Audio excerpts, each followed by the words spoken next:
HumanX Ventures presents Inside the Coaching Mind. Terry Pettit coached the University of Nebraska's first national championship team in 1995 and put the state of Nebraska on a path to volleyball greatness. Now, Terry mentors coaches, writes books, and gives talks about leadership and team building to corporate and business audiences. Here's Coach Pettit to take us inside the coaching mind.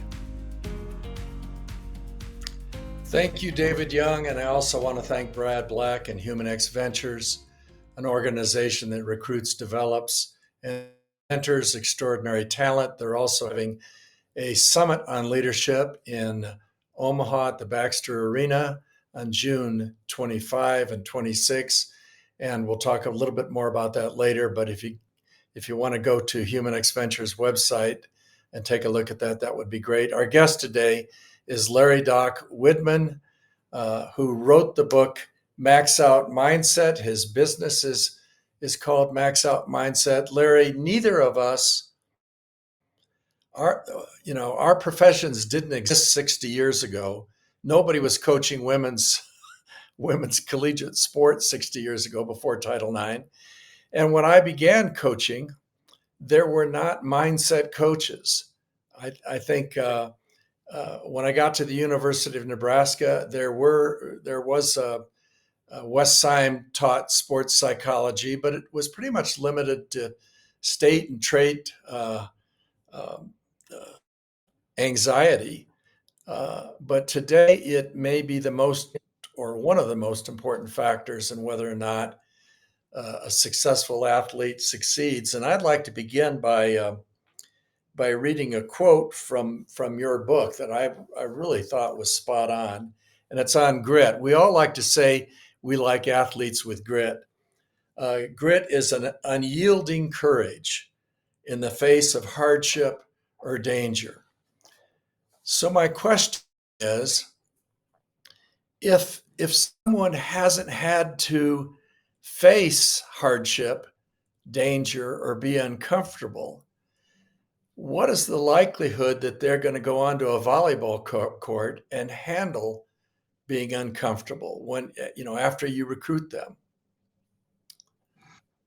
Well, yeah, that's a great question. It's a tough question, but I do think there's a long history of great volleyball players who haven't necessarily had significant hardships. So, because I think you can train grit. There's two ways to do it. You train it from the inside out and the outside in. And part of the way we get grit is from our coaches and from our mentors and our teachers and our parents. And you can, as a coach, I always say that one of the most important things a coach can do is train grit and train confidence. And they go hand in hand. And so, well, give me an example of training it from inside out. Well, when you train it from the inside out, you're training some of the mental skills. I mean, grit to me is about being mentally resilient. Some people would call it mental toughness. I like mental resilience, but it's the ability to bounce back. It's the ability to move forward through tough circumstances, and those tough circumstances can be purely sport related. It doesn't necessarily have to be life related. So, of course, from the inside out, you're training things like self-talk. And the words that you say to yourself can either help or hurt your confidence. And we're training things like managing our nervous system through a lot of techniques, deep breathing, visualization, mindfulness, so that we can actually execute what we've trained. And so you see that happen a lot with athletes who appear like they have grit, but then under pressure, because maybe they don't know how to manage their nervous system, they don't look the same, and then they can't execute what they've spent hundreds of hours or thousands of hours training under pressure. So the inside out are the mental skills, or what I call the 4 C's of an elite mindset training: commitment and confidence and concentration, which is part focus, and then learning to refocus or reset, which is even more important, and to train things like, and then composure, staying calm and cool and collected. So the inside out are the strategies that you can train in yourself mentally, like any physical skill. And when I was rereading your book and going through the one thing that jumped out to me that people might not see as a strategy was taking a nap, a power nap. Talk about that. Why why would taking a nap be beneficial to an athlete, let's say either at some point during the day before practice or before a competition? Yeah. Well, one thing is the science is pretty solid on the power nap. And it's why almost every professional team in America now have sleep pods, because there's a lot of reasons why athletes, or in particular student athletes, but athletes in general, get behind on their sleep, right? I mean, it could be the amount of studying they have to do. It can be the travel. It can be TikTok or social media, as we know. A lot of the great athletes I'm around, they don't sleep great the night before competition. So the power nap does two things. One, it helps you catch up a little bit on sleep debt, which human beings face all the time. The second thing it does is it helps reset the nervous system. So if we're having a bad day or a bad week, or, coach, you might even recognize there could be times where you may have been, or someone who's been behind on their sleep and they're exhausted, but they feel like they're caffeinated or on edge at the same time. The power nap will help reset our nervous system and it's a 20 to 40 minute nap, and it's before 3 p.m. preferably. But the science is pretty profound on what it does. Coach Osborne used to take a nap at Nebraska, one of the famous football coaches and ADs there. And it's not too many generations ago, and most of the world still takes siestas even today. We don't do it in America like we should. Yeah. Well, I did sometimes, but if I was coaching today, I would build it into the routine. If not that, I would build a walk somewhere where I could not think about practice or kind of recharge my brain. Well, that's wonderful. A good friend of both of us, Kirsten Booth, retired from coaching at Creighton about 6 weeks ago. I'm still grieving that, even though I understand the decision. I made a similar decision at the same age. But you've worked with Kirsten since around 2012. She is probably one of the most emotionally intelligent people that I've been around. She's one of the most self-aware people that I've been around. Just a wonderful coach. And talk to me about some of the things that enabled her to take a program that might have been one of the worst in the country and come within one set of advancing to the Final Four in the last NCAA tournament. Well, one is you identified her early on as somebody who would be a good fit for that place, and that's that to me, people would identify that early in somebody. So I think some of that credit goes to you for identifying her. But what you probably saw or sensed was the human side of her. I mean, there are coaches that are better at certain things like X's and O's and how you train, of course. But at the end of the day, as I wrote about an entire chapter in the book on her, as sort of the most well-rounded coach that I'd been around.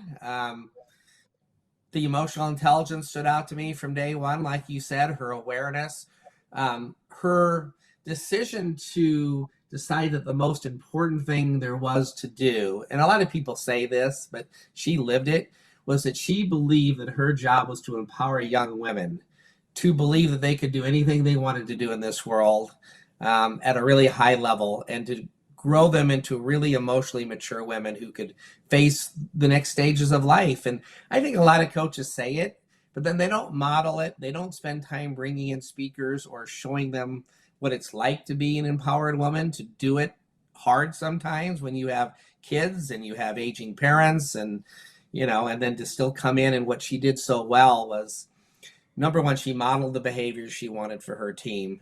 The second thing I would say is that she was just remarkably consistent, not a robot. Everyone has their normal ups and downs, but she was consistent in terms of her emotions and what to expect from her. And then I think what she really became great at was being so comfortable with herself that she could communicate at an elite level with her team and have those challenging conversations that a lot of coaches avoid. so that they could deal with things like role acceptance and role clarity, and even the tougher calls at times, as you know, when you have to maybe occasionally remove a teammate from a team, or have them look inward a little bit more. So she did those things at a really high level, and she got better at them. And then she surrounded herself, I think, with just really talented people, coaches, support staff, and very probably lucky to have a human being who you knew well, and Angie Oxley, who's been with her whole career. Angie could coach anywhere in this country, and that team together, that similar to some of the coaching staffs of a couple generations ago in different sports where they all stayed together, just added, I think, a unique ability to build a team that's different every year, but build them into higher and higher level teams. As you saw, she got better as her career went on. And this doesn't happen if there's not an athletic director at Creighton who recognizes and values those qualities, because there may have been people with more experience and maybe even more volleyball knowledge than Kirsten when she was hired. We're talking about Bruce Rasmussen, who incidentally is going to be at the summit in Omaha, and I hope to lead a breakout with him. But he just a wonderful communicator himself, and a former women's basketball coach. I asked Jordan Larson, "What should I ask, Doc?" And she responded. She says, "What are the first couple questions that you would ask someone? Let's say an athlete comes to you, and let's say it's a volleyball player who's struggling with their serve at critical points in a match, but she's physically capable of serving the ball. But how do you evaluate whether someone is a client you want to take on, whether or not you think you can help them, and what the issues are with them?" Yeah, I think it's like anything that you do, as a coach, you're assessing somebody technically to figure out, all right, do I need to change that swing of theirs? Do I let them stick with it and make adjustments? And so there's a couple things that I look at, which is, one, what's the cause of their struggle right now? Like, why are they reaching out? Because I want to make sure that their why is important, meaning that it's important to them. Sometimes people reach out, even coaches or athletes, because they feel forced to do so. Maybe by their administrator, maybe by a coach, maybe by a parent. And to try to understand the motivation behind why they're reaching out is really important to me, because it's not easy work. I mean, nothing's easy. To get better at an elite serve in volleyball, or to get better with your footwork and serve receive, it takes a lot of work, and it takes a lot of work to work on your mindset. So I want to understand where they're coming from. And then I want to understand, are they willing to give it a chance? Because so many people are focused on the outcome, so that if they work on their mindset for a week or two, but then they struggle, they go, "Oh, what a waste of time." And I'm always like, well, if you just had the best nutrition of your life and you never felt better, and then you play bad, for a game or two, do you quit eating well? Like you have to be able to take away the outcome piece for a little bit and work on your processes. So once I understand that, I'm a big believer that you can train your mindset or your mental side of your life every bit as much or as your physical side. And so I try to get athletes to understand that there's no shame in it. There's no stigma. The best athletes and high performers in the world work on it. And it's not a sign of weakness that you're struggling with your nervous system, or struggling to reset, or you're struggling at times with confidence. I always say the best in the world struggle with everything you do. They just get really good at awareness of what they're struggling with. My self-talk stinks right now. That's hurting me. My heart is pounding. That's probably not going to help me serve that ball. Awareness first, and then a strategy or multiple strategies to deal with it. And that's the difference. And I think when you brought up Jordan Larson's name, I'm always careful about who I talk about, but because she's been so open about it and wrote the foreword to my MAXOUT Mindset for Volleyball book, there's some things I would never share, but the cool thing about Jordan is arguably the best American volleyball player in history, somewhere in the top 5 anyway. And I've never met anybody who's been more open about what she struggles with and the willingness to build in strategies. And then I'll tell you the best thing and the coolest thing is she's willing to talk about it. She shares it on, I've had her on the podcast twice. She's written about it in the foreword to my book and in other places. She's willing to tell other athletes and humans in this world that I struggle sometimes with my emotions and my mindset, and there's nothing wrong with that. I'm human. And so those combinations, I think, is what makes it so cool. Yeah, she's vulnerable, and we're going to talk about Jordy Ball later, who's also vulnerable. But one of the interesting stories in your book is about you and putt golf, and you. I was amazed that you were playing in a putt championship, and you'd had a hole in one in, I don't know, something like 15 out of 16 holes, which I don't understand how you do that. But that's certain. My putting stroke couldn't do that until a public address announcement came over and talk about that. What happened? Yeah, well, I mean, I have some unique talents. I don't know if they were talents back then, but it was putt and bowling, free throw shooting, things that required repetition. And I wasn't the greatest putter of all time by any means, but I had this ability at times, whether it was bowling or putt or free throw shooting in contests, to where I had these moments of brilliance, I guess, and where I could overdo by far what I would normally do. And that was one of the tournaments where I was playing at Course 1 in Omaha at the 90th and Maple location, and I think I had 14 out of 15 holes in ones, and it was actually someone behind me they were starting to watch. And I heard somebody say in the back to me, if he gets 2 out of the next 3 holes in ones, he'll break the long-standing course record. And when I heard that was the first time that my nervous system kind of got unregulated. I think I was just blessed to have a pretty good nervous system in general. I didn't really get nervous. But when I heard that, I went to outcome mode. Of course, I didn't have the words for it back then. And my heart was pounding, and I got shaky, and I got really tight. And I didn't know what was happening to me because it just had not happened to me before. So I had the awareness that something was wrong, but no strategies. I didn't know anything about deep breathing or visualization or anything about mindfulness. So I just had to sit in that nervousness that was way higher than it should have been. And I was able to get 1 of the next 3 holes in ones, and I tied the course record. And I always kind of joked that was one of my biggest life regrets because I wanted my name up in lights. I mean, I'm in high school at the time, but that was in reflection was the first time I recognized, like in myself, when I had a situation where my nervous system got too hyped up, but I didn't have any strategies to deal with it. So because of that, I fell short in that sense of what I was capable of in that moment, if that makes sense. Well, you have a medical degree in psychiatry from University of Nebraska Medical Center. Mm-hmm. I'm guessing, and I don't know because we've never talked about this, but I'm guessing that when you went there, was a mindset performance coach on your radar as a future occupation? Oh, no. My goal was to be a surgeon. And for a number of reasons, I changed that plan. And then I was going to be an emergency room doctor, but I just didn't like the day-night switches. It was too hard on my brain. And as a psychiatrist and physician, you're being trained to diagnose and treat mental health conditions. And while there's an element of performance in there where I think it's understanding human behavior is what I was able to learn, I actually learned nothing about how to train confidence or composure, or any of the things that I do now with athletes and teams.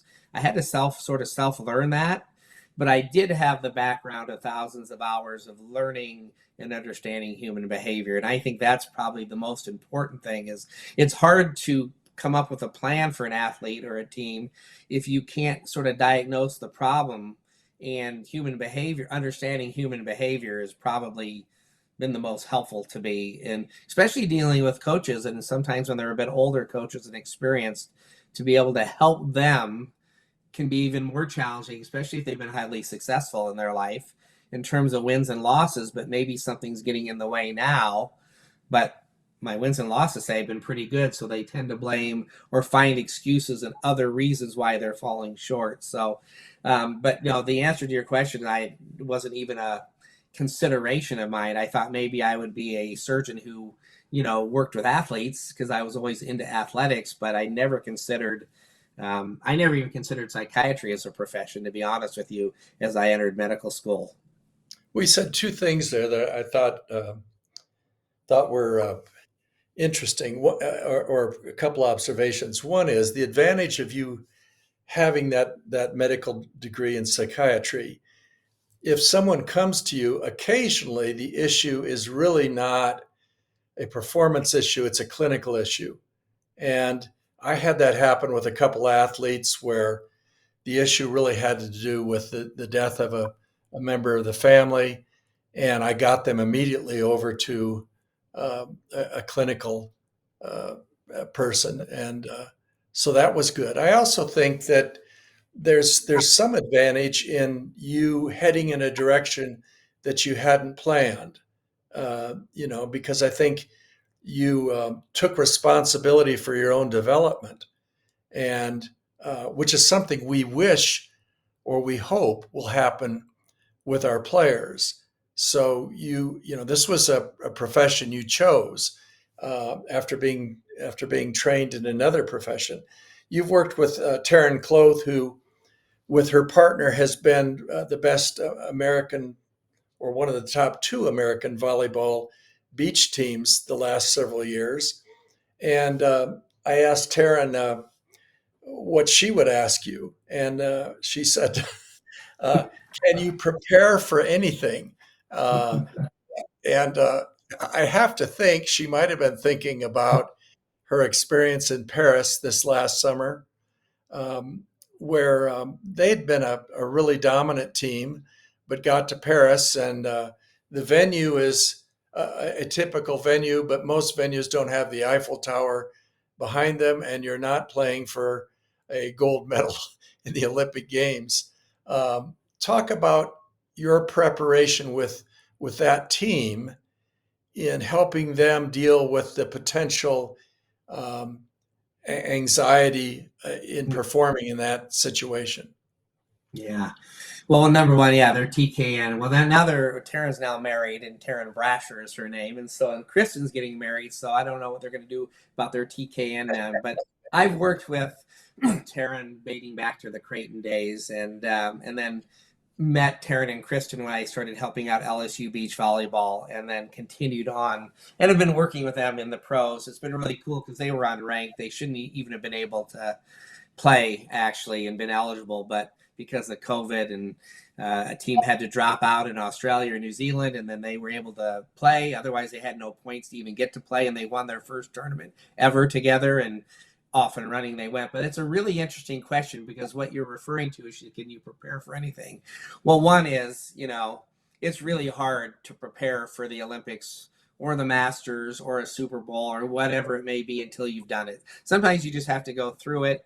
It doesn't mean you can't win, but man, you ask anybody who's done something once, and the second time around, it's just so much easier. Now, in their defense, while this is not an excuse, the Canadian team who beat them was probably the number 3 or 4 team in the world. They had just played so poorly in the preliminaries in Paris that they got dropped in their seedings by the time they reseeded for the final 16. Not an excuse, but the team that beat them lost in the gold medal match in 3 sets to won the silver. So they got beat by a team who had beaten them more than they had beaten them. But that being said, Taryn would be the first to tell you that, and she's been very open about it, that she fell short a bit, at least in that particular match. She played fairly well in the rest of the Olympics, but she had a couple moments where she just didn't deliver her normal moments. And so there was really, all we tried to do is focus on the things that they had worked really hard on, that they've been open about on our podcast, is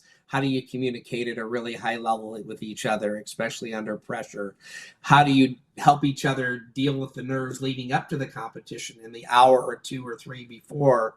And how do you stick to your routines, your own individual mental routines and your collective team routine, even though it's only 2 people?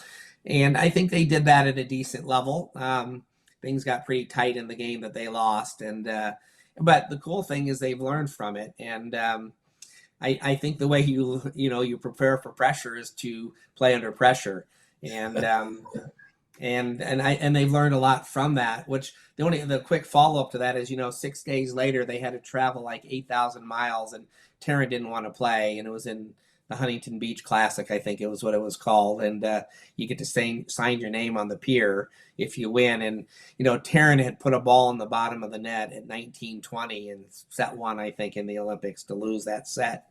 And in the finals in Huntington Beach, she did the same thing in set one. But they went on to win set two, and I think she had like 9 or 10 kills in set three to win it, and she was by far the most valuable player. And so even in that, what they've always said, in their darkest moments, they've always grown. And some people say it, and then some people do it. And that was a really dark moment, falling short in that moment at the Olympics. And then a week later, they win, and then they went on to win several more. It was named the Beach Pair of the World again. And just have won back-to-back, one in the big tournament over there in Europe a couple weeks ago, and then just won the Huntington Beach. It's a different tournament here last week, and they're not even close to being who they could be one day. That they're only in year 3 together, so right. I'm really excited about the future. It's a fairy tale story because Taryn came in a highly recruited player to Creighton, but she started slow and really was an impactful player until later in her sophomore year. And but it's a wonderful story. A team that comes together and wins their first tournament, that just never happens. And you'd be what's really cool though, I think, for your audience is, if most people don't realize how hard they work on their mental game, and now the minutia of spending a half hour just talking about how do you communicate in this one situation with each other, and how could they do it better. And what I think I've seen and what they've talked about is they're just more willing to be vulnerable with each other. And Taryn's always been the open one about how much she struggles about different things, right? No big deal, just on mindset, and she's elite at mindset anyways. But Kristen always appeared to be the one that didn't struggle, and relatively she doesn't as much to Taryn. But the minute that Kristen was able to share that she struggles too, it really allowed for a freedom between the two of them to have open and honest discussions. And then the last time we did a podcast together, they really talked about just those ingredients, and it really didn't involve volleyball. It was all communication and how to help each other when things get under pressure, or if one of them's in struggle. And it has really helped Taryn to know that, of course, Kristen struggles more than she recognized. Taryn recognized, and it's helped them both to be able to talk about how they feel nervous before a match with each other. What do they do about it, and how do they help each other relax and stay focused? And so I'm just really proud of them, like the other athletes we talked about, who they worked really hard on the mental approach to their game. It's you got to have the talent, I always say, to win championships, but it's the non-technical skills of volleyball or whatever your sport is that defines how far you're going to go. I remember, Doc, maybe 40 years ago, a person and I were having a conversation on developing trust. And this person said, well, here are the key ingredients. It's shared experience, and listed several things. But then the last thing was self-disclosure. And what she was talking about was vulnerability. And when she first said it, I didn't quite understand where it fit in. But in time, I grew to understand what it was. Teams don't want to have a coach come into the huddle and say, I don't know what we're going to do here. You don't want to be vulnerable in that way. But they do need to see, I think, at least I believed it for Terry Pettit, there was value in being vulnerable at times. It might be in a one-on-one conversation. And the coaches that I see struggle the most with this, are outcome-oriented, and they almost adopt a role that a coach is consistently on top of things.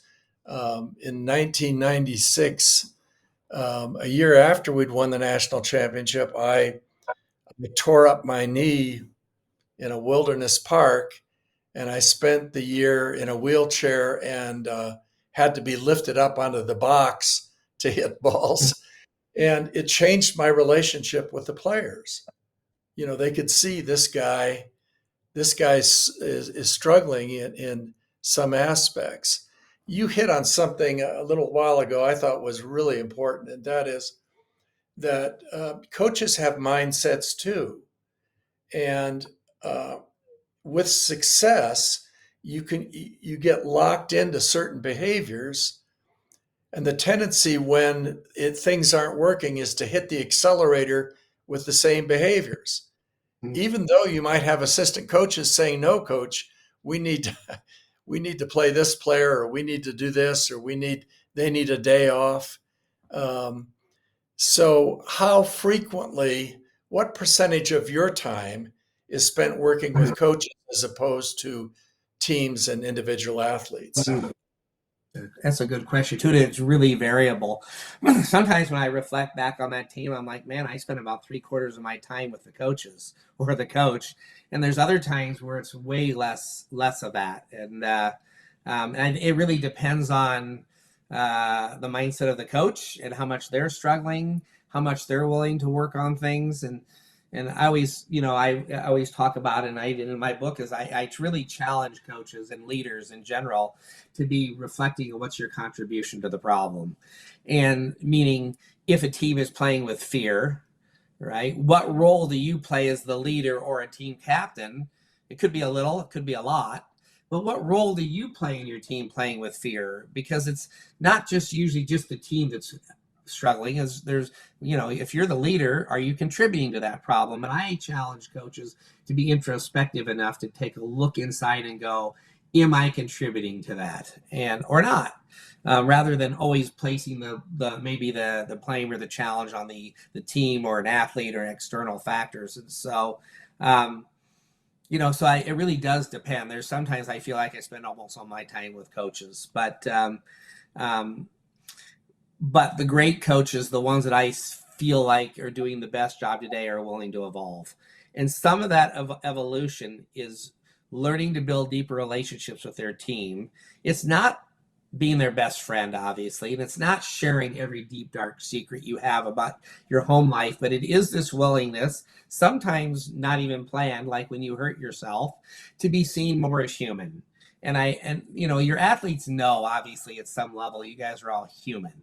But of course, with playing time and scholarships, and now obviously even more with NIL and money's being handed out, you can start to feel like this coach isn't very human to you. And then you get to see their human side, whether it's an injury or maybe something that's happened that's pretty public in their life, like maybe a loved one, a parent or somebody dying or something like that, or through vulnerability exercises that we do that I always ask the coaches to participate in so that they can be seen, by their team. Give me an example of a vulnerability exercise. So one that I've been doing a lot lately is actually giving them more freedom, where I give them about 30 questions and they can pick one or two to share.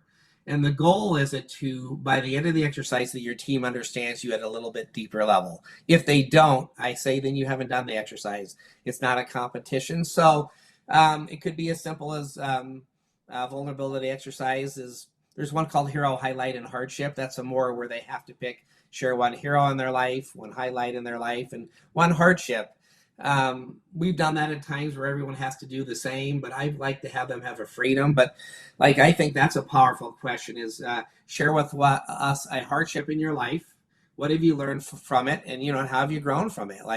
Just some people don't have equal hardships, or as some aren't as quick to share their life as others. There's oversharers, and there's people who take a lot longer to build trust before they share a story. But everybody can pick something that's within their comfort level to share. And so when we did this exercise, the one example I gave in the book was a Creighton athlete who actually wrote the 2 paragraphs for me because she didn't like how I wrote it. She didn't think I shared enough about what happened. But when we did this exercise and we were talking about hardship, she talked about a pet that had died in her world, and which that's a hardship. Don't get me wrong, but it wasn't that deep relative to what some of the others were sharing. But because some of the Creighton athletes were so vulnerable in this exercise, she raised her hand and said, I want to tell the team a real hardship. I want to be vulnerable. And she shared an experience where there was a sexual abuse experience that happened with a guy not that long before this. And she rewrote it. She didn't put the names or anything, but she said it saved her life because the team knew something was wrong when they came back for the summer, but they couldn't figure it out because she was distant and quiet. And then she shared with the team what had happened, and it got her some help. And she wanted to put in the book like how much it changed her life to be vulnerable enough to be able to get help for herself. But it builds trust among a team, and it builds it allows you to, I see it translate on the court all the time. When you build that trust off the court with vulnerability, it makes teams just tighter on the court, and they fight through the stressors harder together. Their huddles are tighter. They communicate more under stress on the court when they understand each other better off the court. Well, Doc, I've been lucky enough in my career to have caring people around me that went through hardship. And I don't, my guess is people don't enter the profession you're in unless they have something in their own life that they overcame or had to deal with. Am I accurate? Is there a moment in your life where you had to deal with something that impacted you greatly? Well, if you're going back to sort of my career choice and how that came about, my grandmother at age 64 developed Alzheimer's disease, and then my father did. But at the time that I was deciding on my career, I was really interested in Alzheimer's disease because watching my grandmother go through this at such an early age, and really the first person that I had seen honestly lose their memory so early.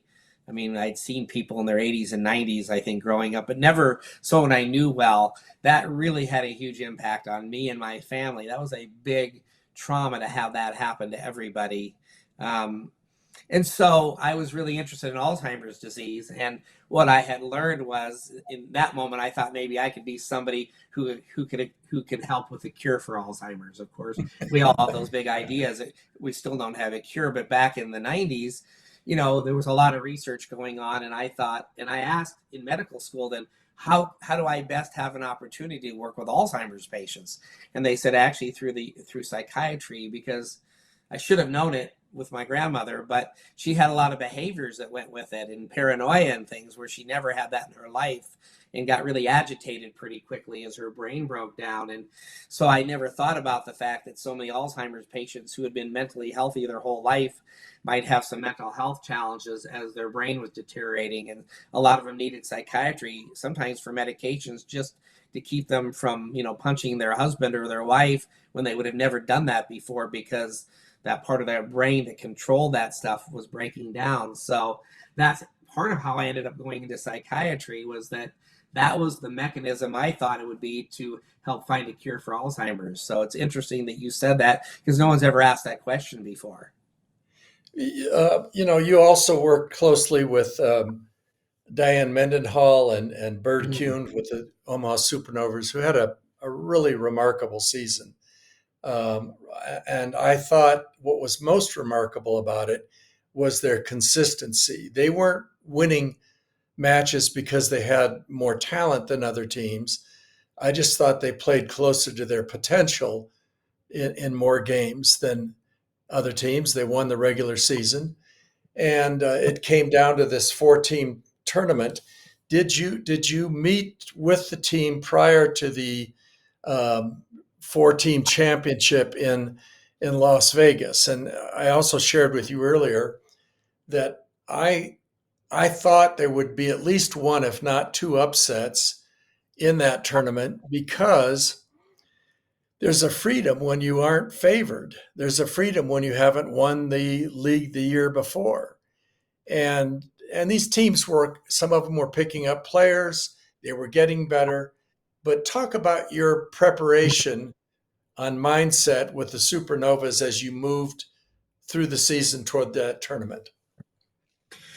Yeah, I think you hit on it really well. We saw that in the Love tournament first. The 2 5-11 teams that finished second to last and last played for the championship in a 1-game series. I think in a best of 7, that probably teases out more, but in a best of 1 where the talent was so similar, as you pointed out, and arguably there were a couple of teams that were even maybe a little bit more if you just looked at talent than the Supernovas. But to Bird's credit and Diane and the way they put that team together, like you said, statistically they had no business being where they were, but they just found ways to win. And I think they felt it, even though only a couple of them were back from the prior year. I think, you feel that pressure of being the only team that's won the championship and having, crowds of 10,000 in every match and being that team that I think everyone wanted to knock off. So we really were just trying to focus on the things that allow them to do the 3 things I always say: get to the end and have no regrets, put yourself in a position to max out, and then get to that end and not want to take your jerseys off, hypothetically. I mean, build those connections. And to the Supernovas' credit, I thought they did that at a really high level. They may not have been the only team, but they were for sure, their team didn't have a single person come or go during the season. They didn't trade anybody. They didn't bring anybody in. That's not to say that was a wrong or right strategy for other teams, but that team, Bird decided she was going to run with that team. And as anyone who observed them, almost every player contributed at some point during the season at a fairly high level. And to get that buy-in on a team of which the vast majority had never sat the bench in their lives, to have to spend a lot of time doing that. We worked really hard on that piece, on role acceptance, role clarity. How do you be the greatest teammate you can be? And how do you impact winning, even if you're not playing right now? And the last thing I always say is what's so cool about volleyball, but what's also weird about all these team sports is the notion that sometimes your role today may be to help the person who beat you out today be great. But when you help them be great, it decreases your chances of playing. Isn't that crazy? But that's your job, is to help the other setter who's playing right now, or the other right side, or whoever who's in for you in your mind. But then it's your job to help them in practice and on the side be the best they can be. And I thought they bought into that at a really high level. Credit Indianapolis. They beat them 15-13 in set 5. It was a battle. Just, I think, like we expected, all 4 teams. The 2 top seeds got beat, as you pointed out. And you could see it. There was a freedom in Indianapolis. I'm not going to say the Supernovas were tight. I didn't think they were particularly tight. But there was definitely more of a freedom watching Indianapolis, just the way they kind of came in and out, and the way they were celebrating. And they had nothing to lose. And to their credit, they played at a really high level, and they have phenomenal athletes on both teams. Yeah, a couple points there. Volleyball matches, you need 25 points to win, and you might get 15 on kills, a couple on blocks, 1 in service. But the Supernovas' points per set were lower than other teams, and yet they're winning the league. Well, they're winning it because for some reason they're playing long enough or well enough, the other team makes errors. Well, those teams didn't make errors because they played with a different freedom in those 4 sets. The other thing is the culture was so good with the Supernovas.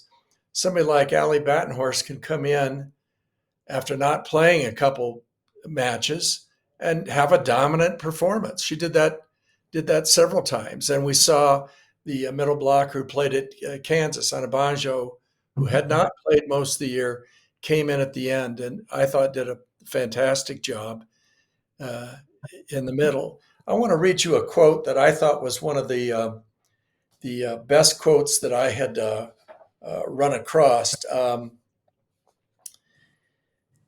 Most humans are never fully present in the now because unconsciously they believe that the next moment is more important than the moment they're in. Boy, I can remember as a young man thinking that every day that when the mail came, my life was going to change. Something was going to happen that was more important than what I'm doing. But the truth is, developing the discipline and the routine to make things better for the people around me and myself is staying in the present. Can you talk about that quote? Yeah, I think there's probably nothing harder, and it's become even harder today with social media and 24/7 phones, and like it's really, really hard to. So to me, that's mindfulness. Mindfulness to me is two things. First, it's an awareness of what I'm thinking and feeling.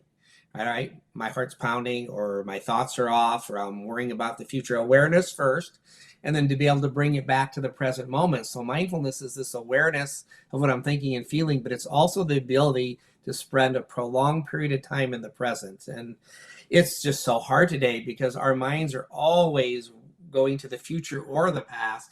If you're a high performing perfectionist, which so many of our athletes are, high performing perfectionists tend to spend much more time in the future. And I always say there's a time to be in the future, to plan, to visualize, there's lots of reasons to be thinking about it, but our brains are often worrying about things that we have no control over and way farther out than what we need to be worrying about now. So I always challenge, I say, athletes, if you would just do one thing on the mindset or mental side, develop a mindfulness practice, 5 to 10 minutes, 20 is better, but of doing something formally or informally to train your brain to be present longer. And when it gets distracted to the future or the past, be aware of it and decide, do I need to bring it back? Because there are times to think about the past. But if we're there too long. There's a beautiful quote in your book, and I don't know if this is you. I think it might be Viktor Frankl, who wrote Man's Search for Meaning, but it's the power of space. Between stimulus and response, there is space. In that space is the power to choose our response. That is, I think that's what you're talking about here. That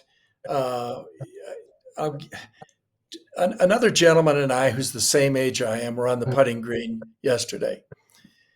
Neither one of us are great putters because we both have the yips. We're putting with one hand, just messing around, and my friend John is sinking all these putts. And I said, okay, let's play for 5 holes, a quarter a hole. Well, his stroke changed. And the yips came back. And finally, we were even after about 4 holes. I said, John, do you realize that when you're putting right now, you're thinking about result? You're not in the process. He immediately changed and hit a beautiful putt on the next putt, and then on the next hole sank about a 60-foot putt. So, now whether or not he or I could do that for 9 or 18 holes, move into there, but talk about the power of space. I think Jordy Ball hints at this in your conversation with her on a podcast. Yeah. So I think they overlap, those two concepts. The power of the space, that is a quote of Viktor Frankl's. It wasn't in that book, but it was in his writings and his thoughts. And it's really become my foundational belief that we have this moment in time between the time we're triggered by something and how we respond. There's this space as a human being to decide how we're going to respond, to choose our response. Animals can't do that. When they have a trigger, they either have a fight or flight response. They run to the fight or they run away. Humans, because our front part of our brain is way more well-formed, we have this ability, and I believe you can also train it, to decide how I'm going to respond. But we're also human, and we have a primitive part of our brain that also goes into fight or flight. So whether it is in a high-pressure moment or after a bad call by a referee, the fingers went back, you saw them go back, there's no video replay, but they called the ball long. In that space, do you lose your mind as a coach? I ask my team to be calm when the referee makes a mistake, but then the minute they make a mistake, my coach blows up, and now it's not very long before my team blows up. So that space is this moment in time, a second, 5 seconds to decide, am I going to lose my mind right now?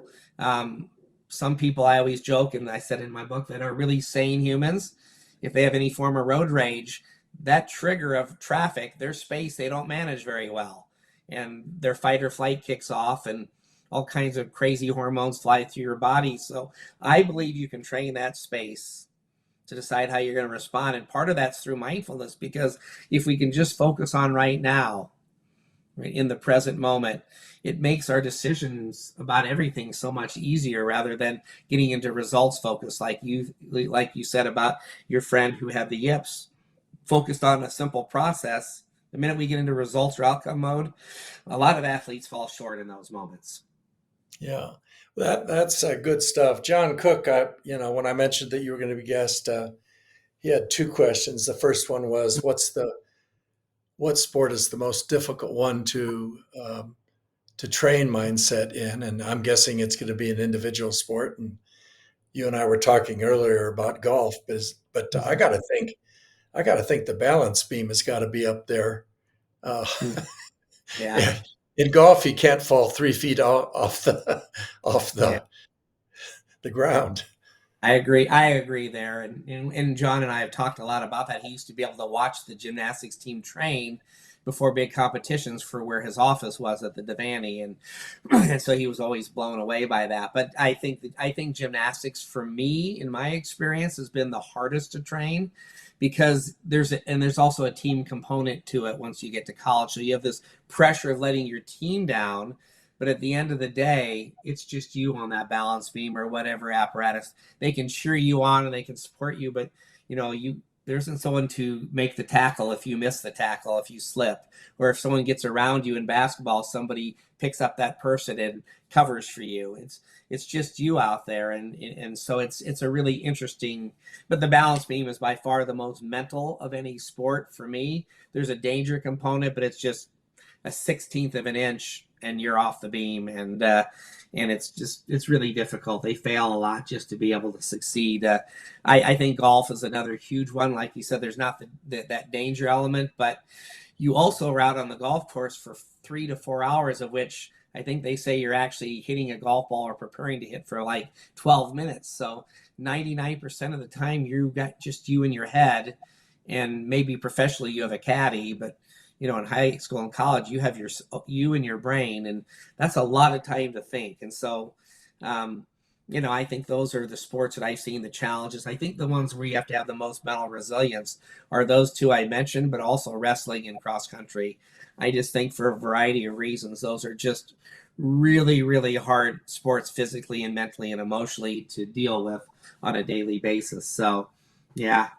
John would like to say, and he's probably true, that that being a rodeo cowboy and competing as a bull rider, not him, but like probably the bull riders, I would have to think are would be up there. I've never worked with one, but I would think that would be well up there in terms of an athlete having to deal with pressure and the fear that can go along with also being hurt. Well, I admire John that he's willing to get on a horse and try that. But mindset's going to be a little bit different once he falls on his butt off that horse. When that happens, when you're a certain age, it's a little harder to get back on.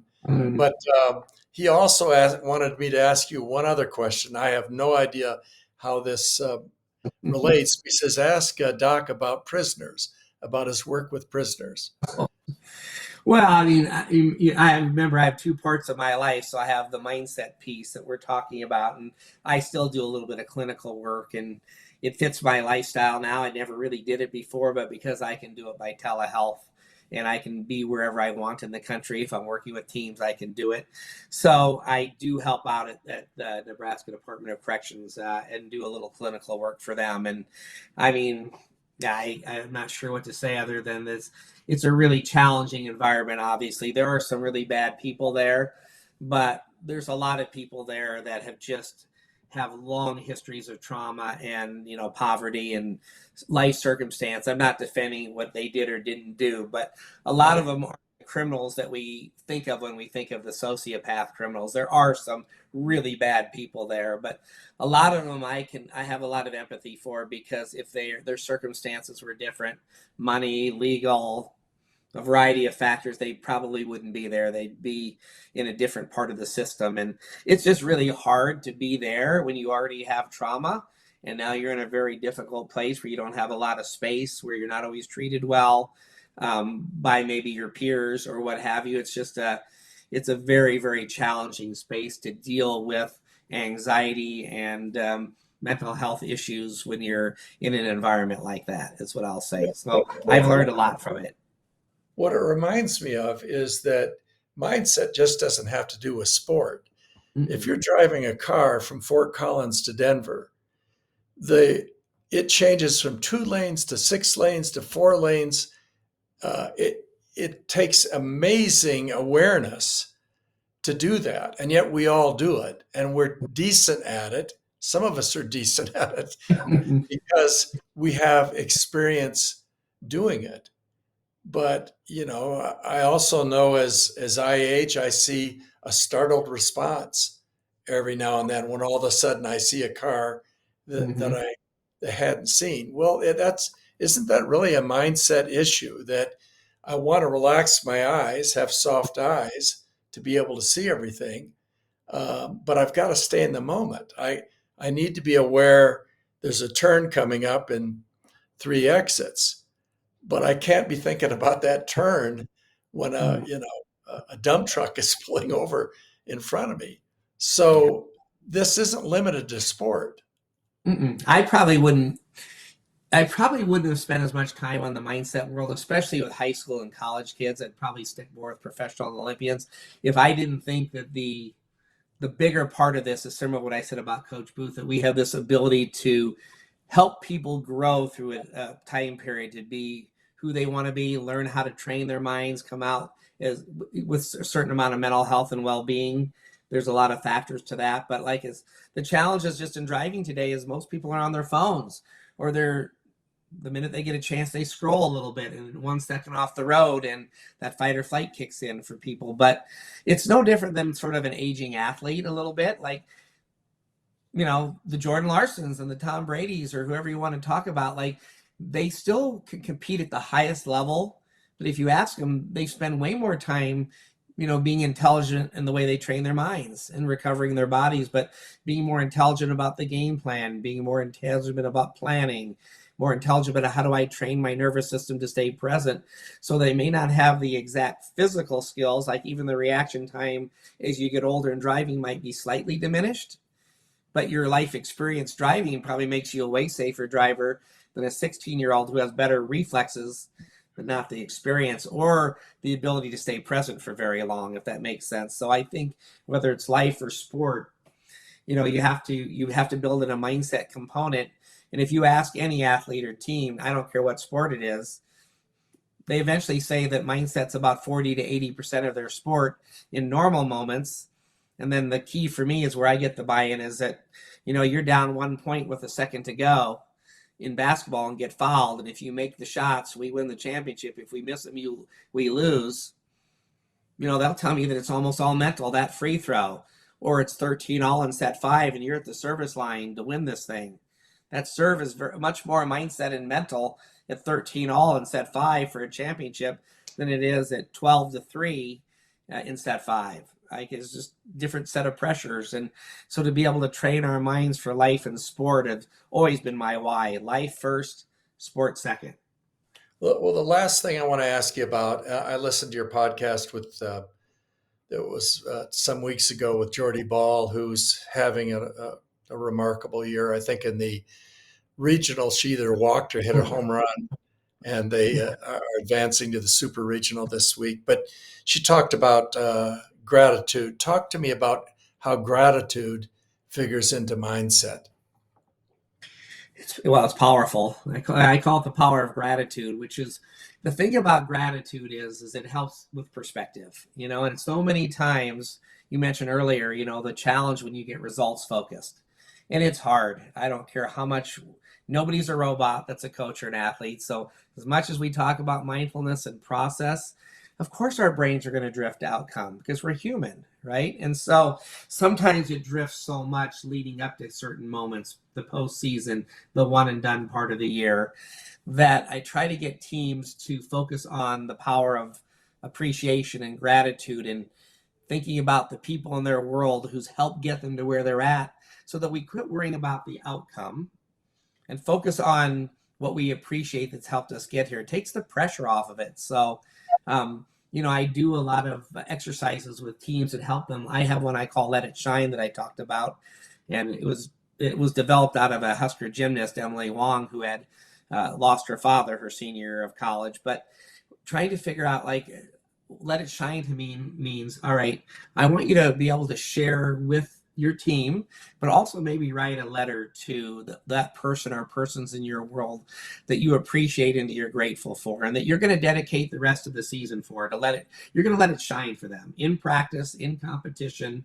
So you have, besides your team, you have these other people that you fight for a little bit harder, so that when you feel the pressure or you start to sulk a little bit because you don't have the playing time you want, or you walk into practice tired and sore, you're like, nope, I'm letting it shine for my grandfather today. He hasn't missed a single game until this year, but now he's got cancer and he can't be there. But I know he's still with me, and so gratitude shifts the focus from the pressure, the outcome, to, man, I got a lot in my world to be thankful for.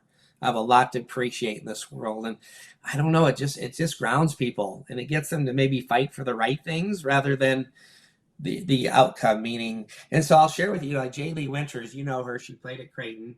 She said, I don't think I want to do this exercise, Doc, because I was going to let it shine for my grandfather because he's sick. She said, what if I don't play well this weekend? Will that mean I failed and I didn't let it shine for him? And it was a great conversation with the team because we were able to get into process focus. Let it shine was showing up every day to practice, preparing, getting your sleep, being a great teammate. That was the process. If you do that well, you can let it shine and not have the greatest game or not even play, right? And so I love that she brought that up because I had never considered that, meaning, is it only outcome based if I let it shine for a person, or if I'm grateful? If I acknowledge I'm grateful and then I don't play well, did I let that person down? No, he didn't. Yeah. So Jordy, I think at times could feel that pressure. Jordy and Jordan Larson, in many ways, they're a different sport, but man, they're very, very similar in their excellence in what they do and their willingness to discuss how much they struggle with mindset or emotions or both, and then their willingness to share it with other people. And so not only do they struggle with it, they work on it, but then they talk about it. Like, there's no shame in them saying, I work on this.